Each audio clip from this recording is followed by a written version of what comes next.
Olá, muito bom dia a todos. Que a graça e a paz do Senhor Jesus Cristo esteja na vida de todos nesta manhã, quarta-feira. Deus possa abençoar a sua vida, sua casa e sua família. Hoje nós vamos fazer o resumo da lição de número 8, que vai ser a lição do dia 22 de maio de 2022. Silêncio no céu e o julgamento vindouro. Silêncio no céu e julgamento vindouro. Mas isso vai acontecer? E esse julgamento vai acontecer? Sim, está previsto para acontecer. Então são fatos que a Bíblia já vem narrando através dos profetas de que isso iria acontecer. E se tem uma coisa que Deus não vai deixar de executar ou de cumprir, é o seu juízo. Porque o juízo de Deus é um dos seus grandes atributos. Está relacionado aos seus atributos. E ele vai cumprir. Ele não tem como mudar o seu juízo. O seu juízo tem que acontecer. E ele vai acontecer. Né? E havendo aberto o sétimo selo, faz-se o quê? Silêncio no céu por quase meia hora. Meu Deus! O que são esses selos? São eventos que vão acontecer nos últimos tempos. Cada selo representa uma parte dos eventos. Os selos eram usados para proteger documentos. Olha aí qual é a função dos selos. Eles eram usados para proteger documentos. João, no capítulo 8 do Evangelho de João, tá? Ele observa que em todo o céu há uma pausa marcante e atônita antes da série final das punições que sobrevirão ao planeta. Já observou isso aí? Os julgamentos de Deus serão tão severos e terríveis que os próprios habitantes do céu ficam pasmos e comovidos com o castigo dos ímpios. O tempo no céu não é cronometrado como na terra. Não é cronometrado como na terra. Não. Então João procura comunicar a sensação que sente ao presenciar esse momento de absoluta apreensão do universo. E João observa aqui um som forte e marcante de trombeta para anunciar acontecimentos de grande importância nacional. Se você for olhar aqui lá atrás no Velho Testamento, as trombetas eram tocadas, tá, no acampamento dos israelitas para avisar o povo sobre algum perigo ou para comunicar ao povo alguma coisa. Quem tivesse nos acampamentos tinha que ouvir o som da trombeta e sair imediatamente das suas cabanas. Tinha que sair. Não podia ficar. E reunia todo mundo num certo lugar. Então as trombetas serviam para reunir o povo de Israel. Na guerra, as trombetas também são tocadas para anunciar alguma coisa que vai acontecer. E Deus também tem as suas trombetas lá em cima, no reino dos céus, tá? Que serão tocadas pelos anjos. Eles serão responsáveis por tocar as trombetas e avisar o povo. As trombetas estão sendo tocadas já. Estão avisando o povo, principalmente a igreja de Jesus, no tocante ao evangelismo, tá? Está também tocando essa trombeta. Mas essa trombeta aqui serão os anjos que vão tocar e serão acontecimentos terríveis em toda a terra. Não tem como fugir. Não haverá como fugir dessa grande realidade aqui, porque isso aqui está previsto por Deus. Vai acontecer. Vai acontecer. A reverberação dos variados toques podia alcançar quilômetros de distância e servia para orientar estratégias bélicas de generais e seus exércitos na batalha. As 7 trombetas de Apocalipse, capítulo 8, verso 9 e 11, verso 15 ao 19, proclamam uma série ainda mais terrível de açoite contra a incredulidade, porém não mais terrível e devastadora quanto as reservadas nas taças, no capítulo 16 de Apocalipse. Observe que são acontecimentos, tá? Que vão acontecer. Ah, mas isso aí, será que vai acontecer? Isso é história. Há muita gente dizendo por aí que isso aqui é história, não é não. Vocês observem que o próprio Jornal Nacional, de vez em quando, ou outros jornais aí das grandes emissoras, estão sempre avisando sobre um perigo iminente. Os grandes estão preocupados com o que vai acontecer com o mundo no futuro. E nem eles têm como evitar. A ciência não tem como evitar isso aqui. A astrologia e outros mais não tem como evitar esses acontecimentos. Sabe por quê? Eles vão acontecer. Deus já revelou para os seus profetas no Velho Testamento, revelou, falou com Jesus, usou Jesus no Novo Testamento, usou os apóstolos,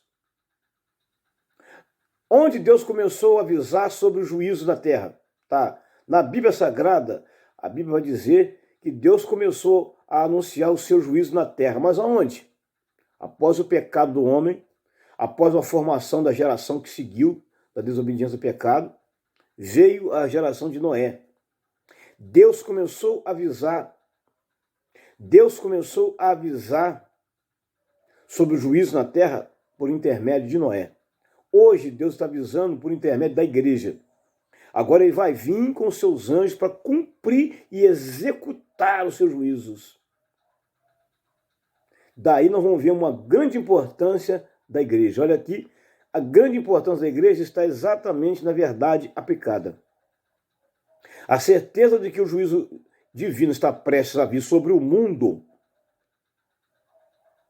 deve despertar na igreja o quê? O juízo ele vai vir sobre o mundo. Isso aí é certo. Não é incerto, não. Incerto é aquilo que não vai acontecer e que ninguém tem certeza. Aqui é certo do que vai acontecer. Por quê? Porque as promessas de Deus são infalíveis. Infalíveis. E duas coisas a igreja precisa fazer para se preparar para esse juízo. Mas o quê? Santidade e evangelização. Mas isso aqui é só para a igreja? A santidade e a evangelização é para a igreja. A palavra santidade é você se manter santo, separado de qualquer coisa que venha prejudicar a sua comunhão com Deus. E a evangelização, Jesus falou isso aqui em Mateus 16,15. Ide por todo o mundo e pregai o evangelho a toda criatura. Quem crer, a opção é sua, escolha sua, e for batizado, será salvo. Salvo de quê? Da ira.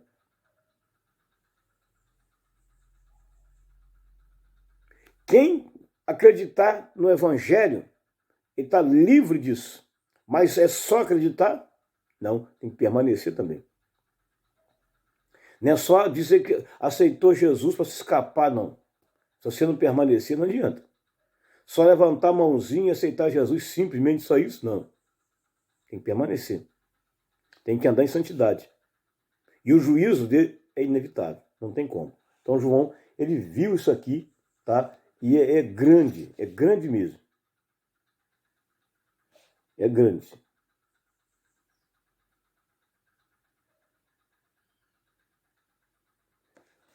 E os 3 objetivos da lição vai dizer para nós assim, ó, mostrar o que está prestes a acontecer aonde? Na Terra. Ah, mas esses eventos, ô pregador, eles irão acontecer na Terra? No mundo? Sim. Irão acontecer no mundo. Esse primeiro objetivo nós vamos estudar aí na parte 1 da lição. Tá aqui, ó. É a parte 1 da lição, tá? É o primeiro objetivo. No tópico 1, vai falar que o juízo ele é inevitável. O que é inevitável? É aquilo que você não pode evitar. Inevitável é aquilo que ninguém pode evitar. É o fato que vai acontecer sim. Queira o homem sim, queira o homem não. Não adianta o homem fazer todos os recursos, fazer uma fortaleza indestrutível, porque o juízo de Deus é inevitável. O juízo, ele é inevitável. Não adianta fazer fortalezas indestrutíveis. Não adianta fugir para uma outra cidade, porque você vai achar que é um fator clima-tempo, e querer fugir e abandonar e a cidade ficar deserta, quando a gente vê em filme de ficção. Né? Avisam que vai vir um terremoto, um maremoto, as pessoas esvaziam a cidade fica devastada, vazia, e aquele terremoto lambe a cidade todinha, mas não morre ninguém, porque não tem ninguém ali. Só que nesse dia aqui, isso aqui não tem como você correr, não.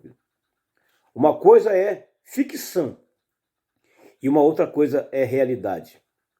E aqui nós não estamos lidando com fatos fictícios, não. Estamos lidando com fatos que serão realidades. Mas quando? Quando? Ninguém sabe. Mas Deus, ele é tão sábio, ele é tão onisciente, que ele tem primeiro avisado o seu povo na terra. Exatamente, através da igreja. Através das visões, das revelações. Depois, ele vai começar a aparecer os sinais na terra e no céu. Vai aparecer os sinais no céu. Serão visíveis. Serão visíveis. Não tem como evitar. Agora, com a abertura do 7º selo, o livro do juízo é aberto. E toda a atenção volta-se para a terra. Misericórdia, o que será do mundo nesse dia? Aí o tópico 1.1, tá, vamos lá, vamos ver primeiro aí o 7º selo, o 7º selo, né? Vamos ver aqui as trombetas. Ó.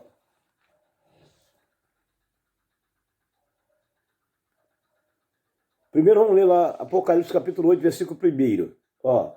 E havendo aberto o 7º selo, fez-se silêncio no céu por quase meia hora. E viu os 7 anjos que estavam diante de Deus, e foram-lhe dados 7 trombetas. Observe aí que Deus trabalha sempre com o número 7, né? Número da perfeição. Número da perfeição, número 7. E veio outro anjo e postou-se junto ao altar, tendo um censário de ouro, e foi-lhe dado um incenso para pôr as orações de todos os santos sobre o altar dos que estão diante do trono. E a fumaça do incenso subiu com as orações dos santos, desde a mão do anjo até diante de Deus. E o anjo tomou o incensário e encheu de fogo o altar, e lançou sobre a terra. E houve vozes, trovões, e relâmpagos, e terremotos. E os 7 anjos, que tinham as 7 trombetas, preparam-se para tocá-las. E o primeiro anjo tocou a trombeta. Tá, o primeiro anjo tocou a trombeta. O que houve? Saraiva e fogo misturado com sangue. Misericórdia. Saraiva e fogo misturado com sangue. Ó. E lançado na terra. E foi queimada na sua terça parte, queimou-se a terça parte das árvores, e toda a erva foi queimada. O segundo anjo, olha aí, tudo em sequência. Ó, e o segundo anjo tocou a trombeta, e foi lançada no mar uma coisa como um grande monte ardendo em fogo, e tornou-se em sangue a terça parte do mar. Olha aí, tudo em sequência. E o terceiro anjo tocou a sua trombeta, e caiu do céu uma grande estrela, ardendo como uma tocha, e caiu sobre a terça parte dos rios e sobre as fontes das águas. E o nome da estrela era Absinto, e parte das águas tornou-se em absinto, e muitos homens morreram das águas, porque se tornaram amargas. E o quarto anjo tocou a sua trombeta, e foi ferida a terça parte do sol, e a terça parte da lua, e a terça parte das estrelas, para que a terça parte deles se escurecessem, e a terça parte do dia não brilhasse, e semelhante à noite. E assim foi. Olha aí, 7 trombetas, né? Tudo em sequência. Agora, a sétima trombeta, ó. O sétimo anjo tocou a sétima trombeta, que era a última, e os céus começam a comemorar o domínio sobre os reinos do mundo por Cristo. Esta sétima trombeta introduz os últimos e piores juízos de Deus sobre o reino do anticristo. Sobre as 7 taças, preparando o caminho para Cristo estabelecer o seu governo universal. Os grandes mistérios da profecia anunciada pelos santos profetas começarão a ser desvendados na ocasião da última trombeta. Apocalipse 10, verso 5, verso 7. O profeta Amós havia falado acerca disso. Tocar-se a trombeta na cidade e o povo não estremecerá. Sucederá qualquer mal à cidade e o Senhor não terá feito. Certamente o Senhor Jeová não fará coisa alguma sem ter revelado o seu segredo aos seus servos. Amós capítulo 3, versículo 6 e versículo 7. Então, gente, não tem jeito. Esses fatos aqui irão acontecer e não é historinha, tá? Então aqui, ó, o tópico 1.1, silêncio no céu. Meia hora, silêncio no céu. Por quê? Nós já falamos aqui. Porque os próprios habitantes celestiais, nós já falamos aqui, eles ficam perplexos diante de fatos horripilantes que vão acontecer na Terra. Mas nem eles podem fazer nada. Lembre-se, Deus não faz nada Deus não faz nada sem antes avisar ao seu povo. Tá? Vemos algo inédito no céu, silêncio. Todo louvor que é característica do céu cessa por quase meia hora. Você pensou? Uma grande festa no céu, e no céu tem festa todo dia. Diz a Bíblia que no céu tem festa todo dia. E diz a Bíblia que a maior festa dos céus é quando um pecador se arrepende. Deus fica feliz quando vê almas se salvando, sabia? A Bíblia diz que há alegria no céu quando um pecador se arrepende. Você imagine uma grande festa no céu parar por meia hora. Porque o que foi revelado e mostrado lá é horripilante para as nações. Agora está a pergunta, será que as nações estão preparadas para isso? Você observe que uma chuva de 10 minutos já faz uma catástrofe na Terra. Quando se abre uma comporta que ela não suportar o peso das águas, tem que abrir. Ela já faz uma catástrofe na cidade. Aqui passou um vento de 8 km por hora, de 8 minutos. Uma chuva de vento de 8 minutos passou aqui em nossa cidade. 8 minutos.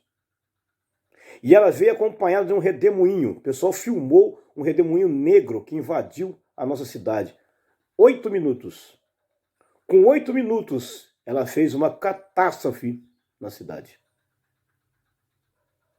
Deslocou árvores que, a princípio, para ser arrancada por um guindaste, demoraria um bom tempo para arrancar. Frondosa. Ele arrancaria, o guindaste arrancaria. Mas ele demorava tempo para arrancar ela. Horas para arrancar. E esse vento de 8 km, acompanhado de um redemoinho, foi filmado uma grande nuvem negra, um redemoinho negro que invadiu a cidade. 8 minutinhos só. Arrancou árvores que você, ao seu olho nu, olhando assim, você fala, impossível isso acontecer. 8 minutos. Agora você imagine, nos dias de Noé, uma chuva, 40 dias e 40 noites. 1 mês e 10 dias de chuva, sem parar, ininterruptos. causou uma catástrofe. Agora você imagina o que vai acontecer aqui quando os anjos pararam de cantar, o louvor cessou, parou, houve um silêncio, porque viram o que vai acontecer na terra é algo tenebroso. Ah, mas isso aí são historinha que esses crentes estão pregando, não é não? Isso não vai acontecer não. Se uma chuva de 8 minutos, de 10 minutos já faz um estrago, esses dias aqui uma chuva que veio aí da região do Rio de Janeiro, invadiu aqui, derrubou casas aqui, 10 bairros atingidos, casas que tombaram. Agora você imagine, quando vier isso aqui, isso vai parar o mundo, não vai parar uma cidade só não. O que está para acontecer aqui não vai parar uma cidade só não, vai parar o mundo todo. Todo mundo vai parar. Todo mundo vai parar isso aqui.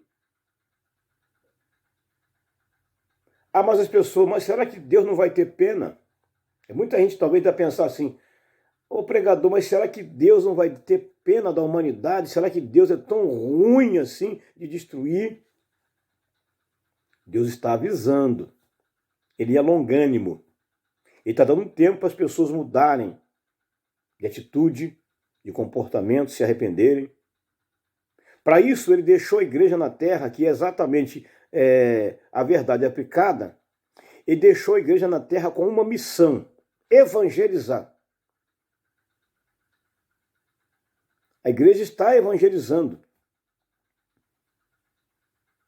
A igreja está avisando através da pregação do evangelho que Jesus vem. E a pregação do evangelho ela tem que ser genuína. Quando o pecador estiver na igreja, nós temos que pregar o evangelho para ele, não doutriná-lo. Pregar o evangelho para ele, não doutriná-lo. A doutrina é para os membros em comunhão. A doutrina é para os membros em comunhão. O evangelho, a pregação do evangelho, é para o povo não crente. Tem muita diferença.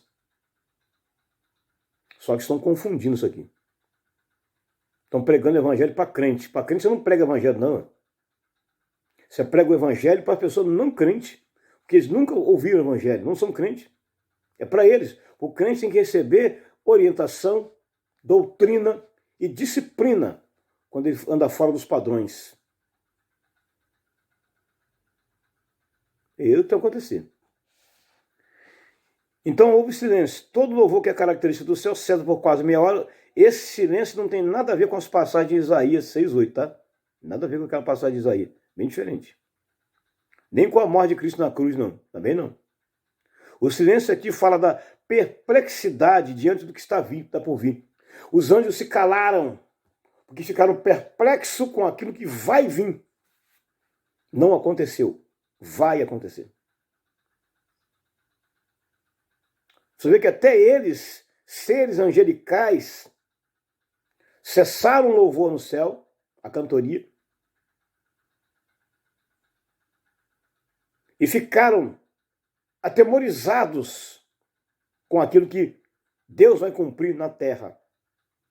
Ah, mas não tem como evitar? Não. Não tem como evitar. Quando Deus enviou o juízo sobre a terra, quando Deus anunciou, o juízo sobre a terra de Sodoma e Gomorra, Deus anunciou o juízo sobre a terra de Sodoma e Gomorra. Mas de que forma Deus anunciou o juízo? Deus enviou anjos para poder falar com a família de Ló. Deus enviou anjos para tirar a família de Ló do meio daquela cidade incrédula e terrível. Mas antes, Abraão, ele tem uma conversa com Deus. Senhor, se na cidade tiver 50 justos, o Senhor vai destruir a cidade por amor aos 50? Não. Se eu achar lá 50, eu não vou destruir. Mas, Senhor, se tiver 40, não, se eu achar lá 40, eu não vou destruir. Senhor, se tiver 30, 20, Se eu achar essa quantidade, eu vou destruir. Se tiver 10, não tem como. Eu não tinha nem 10 justos naquela cidade. Só tinha a família de Ló. Era Ló, suas 2 filhas e seus 2 genros. Ó, Ló, 2 filhas, 3. A esposa, 4. E os 2 genros, 6. Portanto, a última pergunta de Abraão, se tivesse 10 justos, não tinha 10 justos. Só tinha 6. E esses 6 eram parentes de Abraão. Deus primeiro mandou os anjos lá para tirar esses 6 de lá. Aí você me pergunta, tá, esses 6 saíram de lá? Só 3. Que foi Ló e suas 2 filhas. O resto não. Os outros 3 não. Deus tirou eles e depois mandou fogo e saraiva na terra de Sodoma e Gomorra. Basicamente, o que aconteceu com Sodoma e Gomorra, eu creio, tá? Que vai acontecer com o mundo. Porque Deus não vai mais destruir o mundo com água igual no dilúvio. Agora é fogo e saraiva. E terremoto. É por isso que ele diz aqui, ó.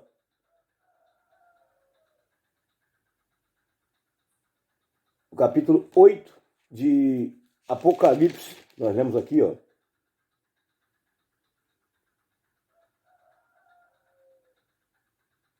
Capítulo 8, versículo 5, ó, parte B. E houve depois vozes, trovões, relâmpagos e terremotos. E houve depois trovões, vozes e terremotos. Inclusive eu tenho uma intro no meu canal aí que fala sobre isso aí. Não tem como evitar. Tá? A família lá foi salva. 3 membros daquela família foram salvos e tirados da cidade e Deus destruiu por completo aquela cidade. Não sobrou nada dela. Então eu creio que basicamente, tá? Eu creio que basicamente o que aconteceu com Sodoma e Gomorra é o que vai acontecer com o mundo. Ah, mas isso é história. Não é história, não. É realidade. Deus trabalha com fatos reais. Deus não trabalha com ficção. Mas ele trabalha com fatos reais. Isso vai acontecer. Então não tem como correr. É sem dúvida a calma que costuma preceder a tormenta. No caso aqui, trata-se de mais terrível tormenta que esse mundo jamais presenciou.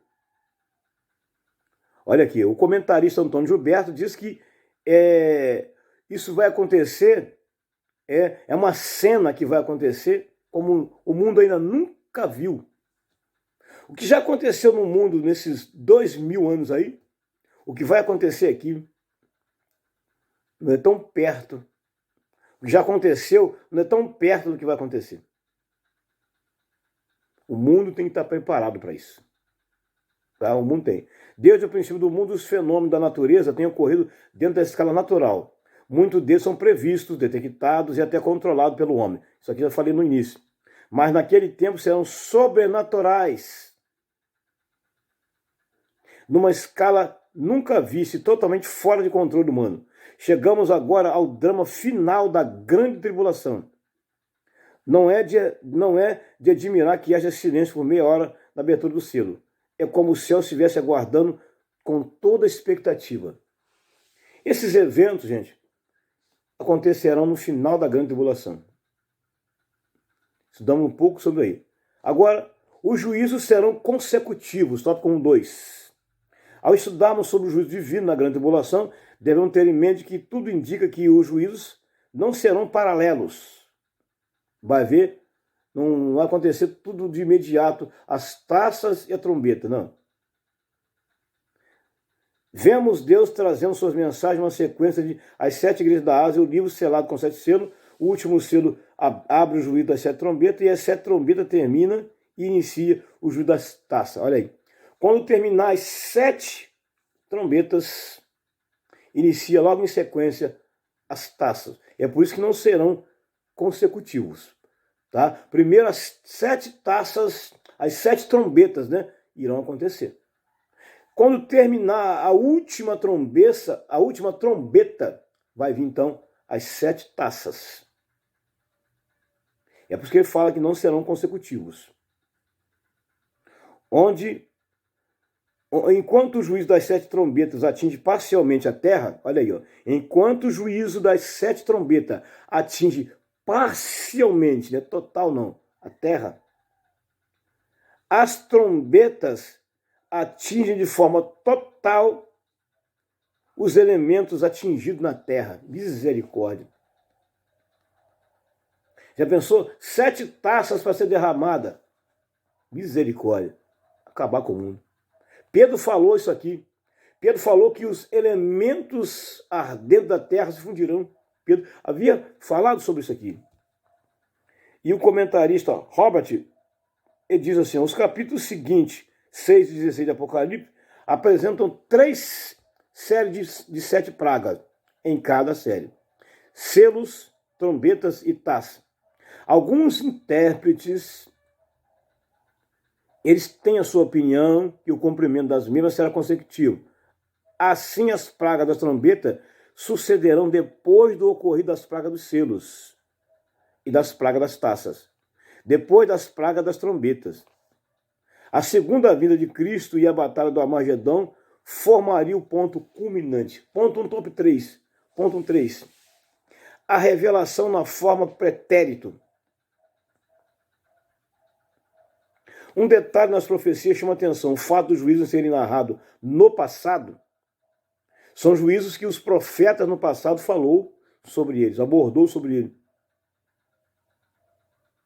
Ou como eventos que já aconteceram, não quer dizer que as profecias da grande tribulação e seus juízos já tenham chegado e se cumprido, mas revela uma linguagem que só Deus, o Eterno, pode usar.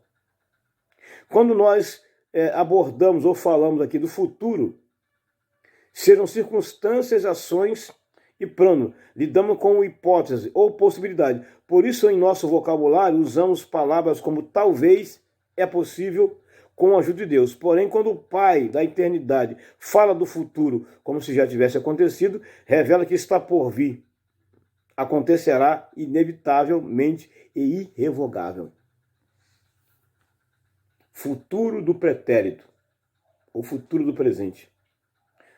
Fatos que não tem jeito, não tem como correr.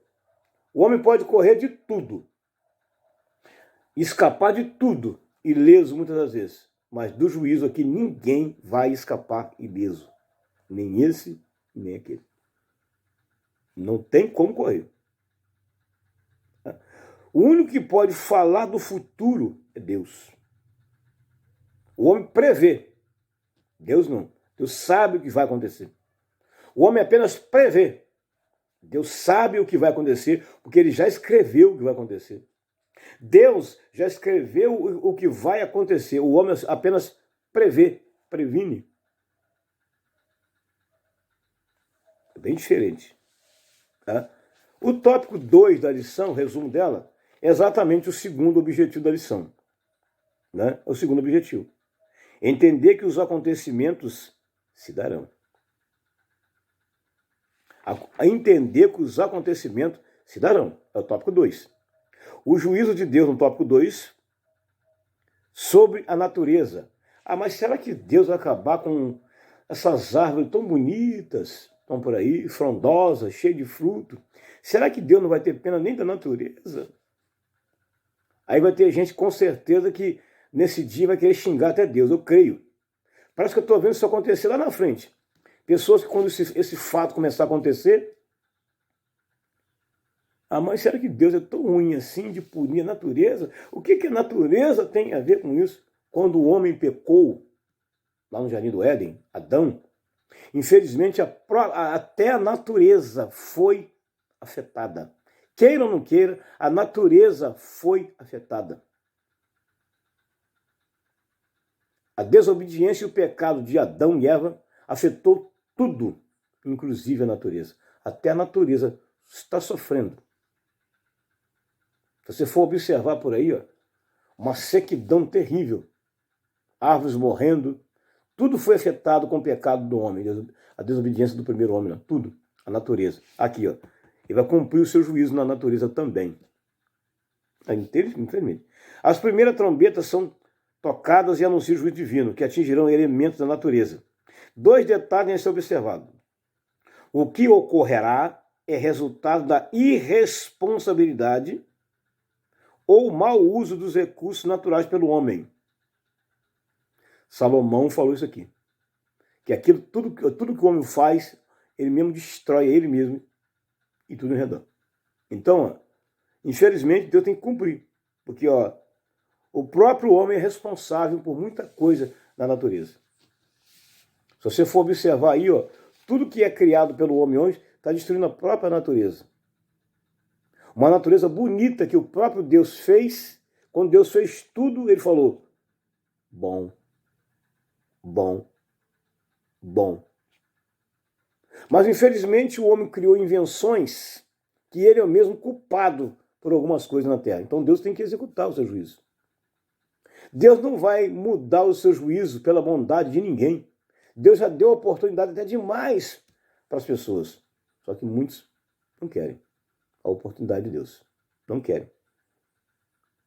Mas a ação direta daquele que está sentado sobre o trono. O que ocorrerá não é resultado, tá? O que ocorrerá, vou ler de novo. O que ocorrerá, o que vai acontecer, não é resultado da irresponsabilidade ou mau uso dos recursos naturais do homem. Não. Não quer dizer que o homem aqui está dizendo bem claro, não quer dizer que o homem é responsável por algumas coisas. Eu coloquei uma colocação hoje, mas o homem não é responsável diretamente.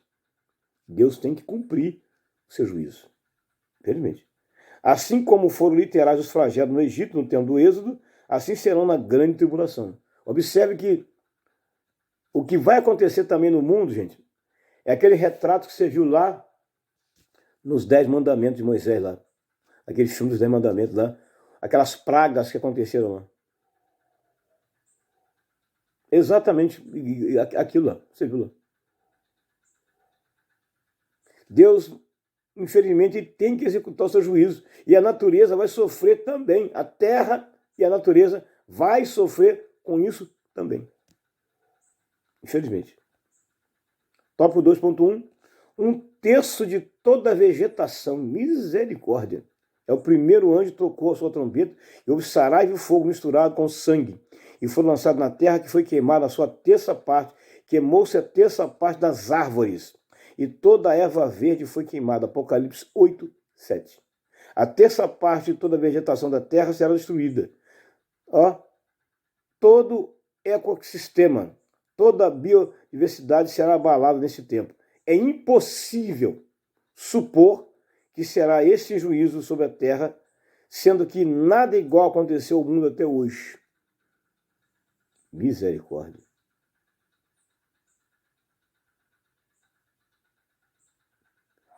Fogo e sangue, misturado com saraiva, apresentam uma tríplice combinação horrorosa. Tal triplicidade expressa a manifestação terrível da ira divina sobre a terra e seus habitantes. Faraó e seus súditos sofreram na pele esse terrível castigo. Os homens que viveram no período sombrio da grande tribulação sofrerão também. Quem ficar aqui durante os 7 anos da tribulação nessa terra não tem como escapar disso aqui. Sofrerão também. Tá, mas aí, durante esse período da grande tribulação, pregador, há possibilidade para alguém se salvar? Será que há possibilidade para alguém se salvar? Na lição da grande tribulação, tá? Que eu respondi essa pergunta lá atrás, quer ver? Na lição da grande tribulação, eu já respondi essa perguntinha lá atrás. Vamos ver aqui. Que é a lição de número 5. A realidade da grande tribulação. Eu já respondi essa pergunta lá atrás. Na lição 5. Estamos a 3 lições à frente, na lição 5 anterior lá atrás, eu já respondi. o que vai acontecer na grande tribulação e se haverá oportunidade ou não para as pessoas se salvarem. Tanto é que na segunda fase da grande tribulação, a nação de Israel será salva. Jesus salva ela porque ela vai pedir socorro a Deus após ser oprimida pelo anticristo. Ela será salva, e creio com um pouquinho de gente que ficar por aqui também, um respingo de gente que ficar por aqui também, pedirão socorro a Deus. Aí Jesus vence o anticristo, prende Satanás por mais 1000 anos, e aí vem o que vai acontecer, os fatos seguintes. Infelizmente, na grande tribulação, vai sofrer um pouco ainda. Algumas pessoas vão sofrer ainda. E eu espero, nesse dia a igreja de Cristo não vai estar aqui. Lembrando bem claro que a igreja não vai estar aqui. Isso é para aquelas pessoas que ficarem aqui. É por isso que a Bíblia diz que bem-aventurados são aqueles que subirem na primeira ressurreição. É muito importante. Tá? Tópico 2.2, 1/3 de toda vida marinha. Mas será que Deus não vai poupar nem os peixes, nem as baleias, nem os tubarões? Será que Deus não vai poupar nada no mar? Será que até o mar vai sofrer? Até os seres marinhos sofrerão. Infelizmente. Não tem como. A segunda trombeta mostra a morte de 1/3 de toda a vida marinha, bem como a destruição de 1/3 de todos os instrumentos de navegação no mar. Ó, não sobra nada, nem navegação no mar. A Bíblia fala que foi lançado ao mar uma coisa como um grande monte ardendo em fogo, que nós não sabemos o que é. É possível que se trate de um asteroide, mas o fato é que a destruição será real e em grande escala. Misericórdia. Deus vai cumprir tudo em série, tá? Os seus juízos. Serão todos em séries. E o comentarista Antônio Gilberto, ele diz para nós o seguinte: algo como um meteoro incandescente caindo no mar e contaminando-o em 1/3 da vida marinha e 1/3 dos navios serão destruídos. Nesse tempo, os modernos navios de guerra não terão qualquer proteção para evitarem ser destruídos. Seus mísseis mais sofisticados serão totalmente inúteis. Nem os mísseis sofisticados deles vai conseguir impedir que essa chuva de asteroide caia no mar. Não tem como impedir. Tudo que o homem fizer, ele não vai conseguir impedir o juízo de Deus. E deixa eu te dizer um detalhe: ninguém poderá impedir os juízos de Deus. Nem as armas mais potentes, nem qualquer ciência mais poderosa do planeta pode impedir a ação do juízo de Deus, porque vai acontecer. 2.3, 1/3 de toda a água potável e 1/3 de todos os luminares. Meu Deus! Mas será que Deus não vai poupar nada na terra? Não vai sobrar nadica de nada de bom? Deus tem que executar o seu juízo, gente. O seu juízo é irrevogável. O que é irrevogável? É aquilo que ninguém pode ir lá escrever e mudar. As pessoas revogam qualquer coisa que escreve num livro. Qualquer lei. Eles vão lá e conseguem revogar ela, reverte. Mas a de Deus ninguém consegue reverter ou mudar. A Bíblia diz bem claro: aquele que tirar um tio ou um J da palavra de Deus, Deus tira a sua parte também da árvore da vida. Não pode nem tirar e nem acrescentar. Ninguém pode revogar o que Deus fez, o que Deus falou. A Bíblia mostra que após o toque da terceira trombeta, um terço de toda a água potável do planeta se tornará imprópria para beber. Apocalipse 8:10. Ou seja, água saloba. Água saloba é aquela água que você coloca na boca sem cuspir para fora. Ela não desce na garganta. A água vai se tornar imprópria para o consumo e para beber nesse dia. Como aconteceu no Rio Nilo, lembra? Uma das pragas, as águas do Rio Nilo, do Egito, se tornou em sangue, se tornaram imprópria. Quando o pessoal pegava a taça para beber de água, era sangue. Então, vai se tornar imprópria. E não tem como fugir disso aqui, não. Haverá muitas mortes nesse tempo por consequência dessas águas. O profeta Isaías chama esse tempo de juízo divino sobre a terra, de assolação do Todo-Poderoso. Enquanto as 3 primeiras trombetas mostram juízo que atingirão diretamente a terra, a 4ª trombeta fala de um juízo que atingirá os luzeiros celestes. Misericórdia. Apocalipse 8:12. Até os luzeiros celestes serão atingidos. O sol, a lua e as estrelas perderão seu brilho. Uma escuridão tremenda na terra. Você imagina se o sol sair de cena durante o dia. Se o sol sair de cena durante o dia, ninguém conseguirá andar na terra. Vai ter que usar lanterna, farol de carro.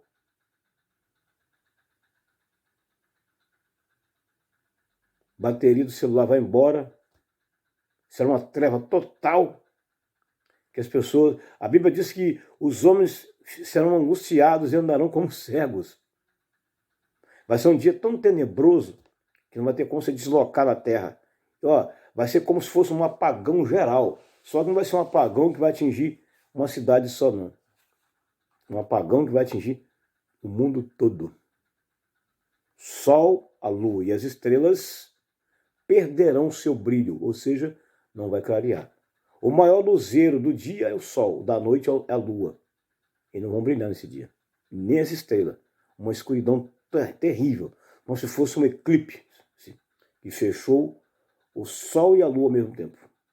Nada vai estar claro nesse dia. Não tem jeito.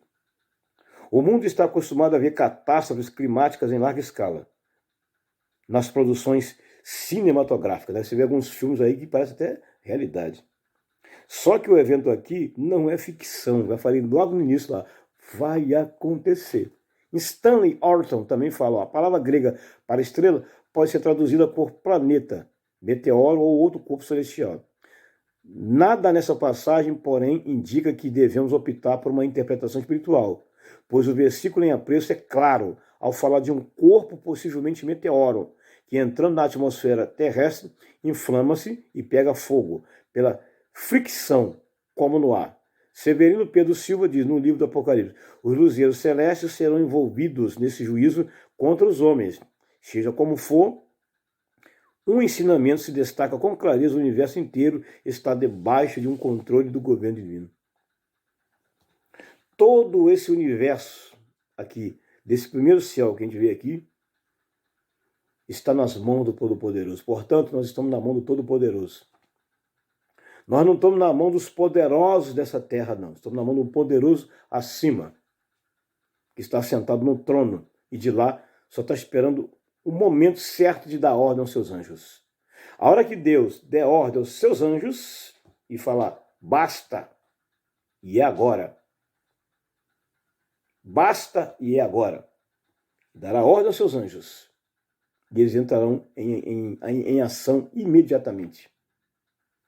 Deus está só esperando esse momento. Mas o que Deus está esperando ainda para executar o seu juízo? O que está ainda dando tempo para Deus não executar o seu juízo agora? São almas que precisam ser salvas em todo o planeta. Aí entra a responsabilidade da igreja de evangelizar as almas. E olha que tem uma boa parte das igrejas que não estão evangelizando. Parou de evangelizar. Estão mais pregando para uma igreja interna do que para o pecador lá fora. Estou mais preocupado com eles serem avivados e cheios do Espírito Santo, enquanto as almas morrem lá fora. Isso é muito triste. Eu creio que isso aqui está retardando, mas o Senhor dos Exércitos, e vem aí. A hora que ele der a ordem aos seus anjos, não tem mais jeito. Não tem mais jeito. Ele virá e virá com certeza.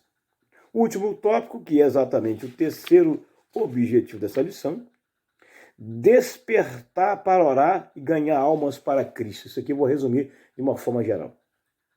Despertar e ganhar almas para Cristo. Quem tem que despertar? Esse terceiro tópico aqui é responsabilidade de quem? Da igreja. Se despertar, parece que a igreja está numa dormência total para ganhar almas.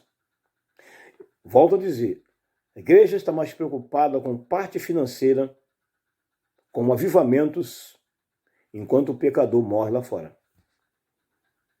Enquanto as almas morrem lá fora, nós estamos preocupados com avivamento, ser cheio do Espírito Santo, prosperidade, em mostrar vestimenta, em se aparecer, enquanto as almas morrem lá fora.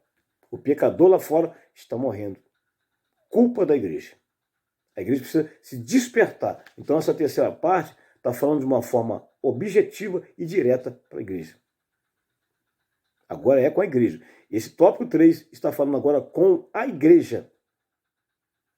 É para a igreja se despertar. O juízo divino sobre a humanidade. Aí vem aqui, ó, tópico 3.1, a praga dos gafanhotos. A quinta trombeta mostra-se um enxame de gafanhotos que vão aterrorizar a terra. Apocalipse 9:3. Possui aparência horripilante e infernal. Apocalipse 9:7-10. Meu Deus. E terão como alvo exclusivamente pessoas. Apocalipse 9:4. Por 5 meses agirão causando um tipo de chaga maligna. Apocalipse 9:5. Aqui se dirime uma dúvida muito comum no estudo do Apocalipse. A Bíblia não diz que na grande tribulação, as pessoas não morrerão. A Bíblia não fala que na grande tribulação as pessoas não morrerão. Mas quem fala? Pregadores, baseado em hipóteses, e que pegam textos isolados das Escrituras e começam a pregar que muita gente vai morrer na grande tribulação. A Bíblia não fala isso. Bem claro, tá? Bem claro. Mas mostra que durante a ação desses gafanhotos, as pessoas atingidas por esta chaga maligna sofrerão terrivelmente, mas não morrerão. Olha aí, está explicado? Eles vão sofrer horrivelmente, mas não morrerão com essa praga dos gafanhotos.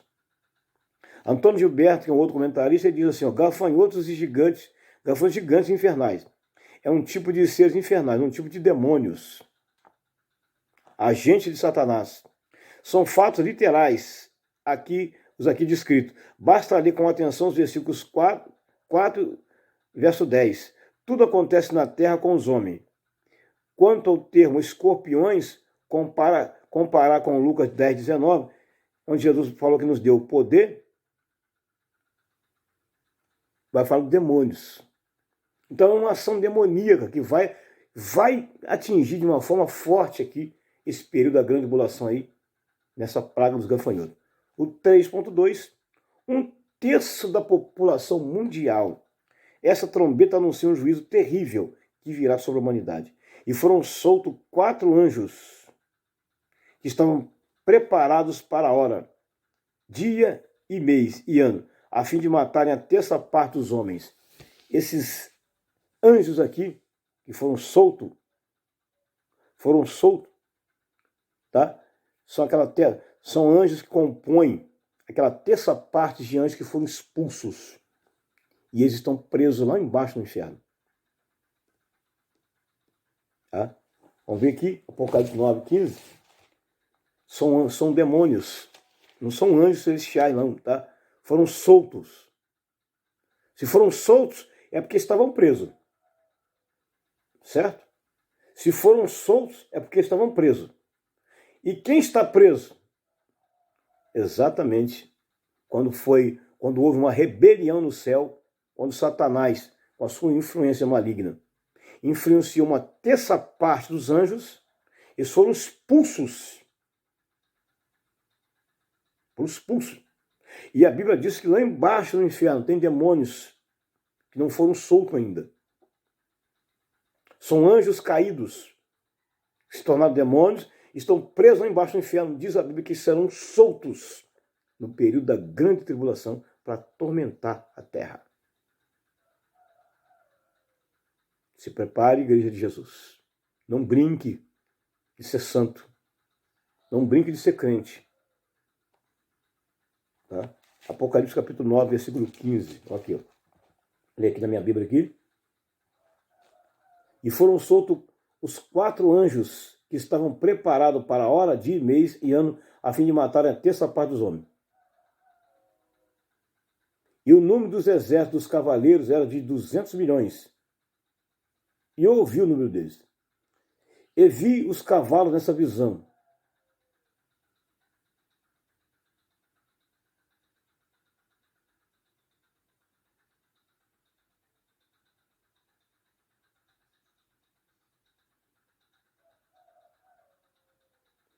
Olha o versículo 20 aqui do que eu estou falando aqui no tópico 3.2. Ó. E os outros homens que não foram mortos por estas pragas não se arrependeram das obras de suas mãos, para adorarem os demônios e os ídolos de ouro, de prata, de bronze, de pedra, de madeira, que nem pode ver nem ouvir. E não se arrependeram dos seus homicídios, nem da sua feitiçaria, nem da sua prostituição, e nem das suas ladroices. Misericórdia. Misericórdia. Tá? Enquanto a quinta trombeta, pessoas sofrem, mas não morrem. Na quinta trombeta, pessoas sofrem, mas não morrem. E a praga dura 5 meses. 5 meses.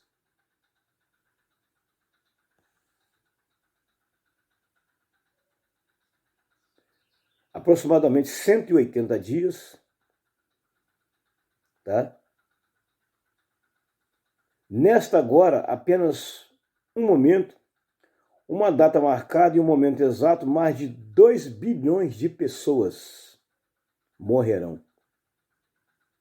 Considerando a população mundial de 2020, que era na época cerca de 7 bilhões e 800 mil pessoas. É indescritível o que vemos ocorrer na primeira metade da grande tribulação. Muita coisa vai acontecer na primeira metade da grande tribulação. Ou seja, nos primeiros 3 anos e meio da grande tribulação, muita coisa vai acontecer. Stanley Orton também, ele fala algo para nós aqui. Né? A palavra grega dá a entender que ele está vendo alguma coisa real.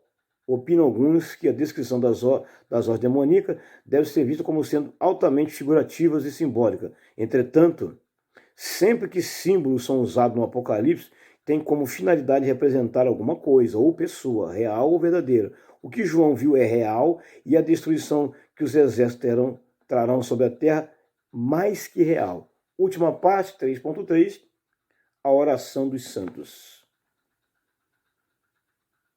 Está lá em cima, como nós falamos aí, as orações dos santos foram recolhidas numa salva de ouro no altar, não é isso?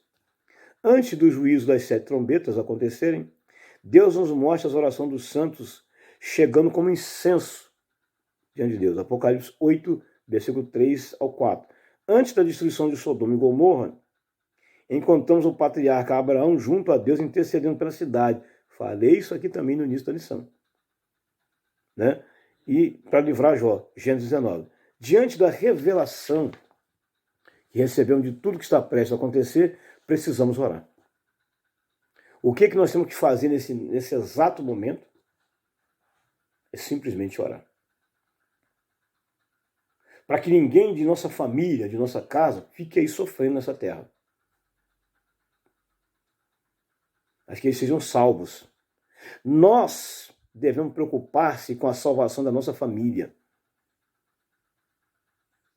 Nossos parentes que não são crentes, nossa família não crente, nós temos que estar sempre orando a Deus para Deus salvar eles.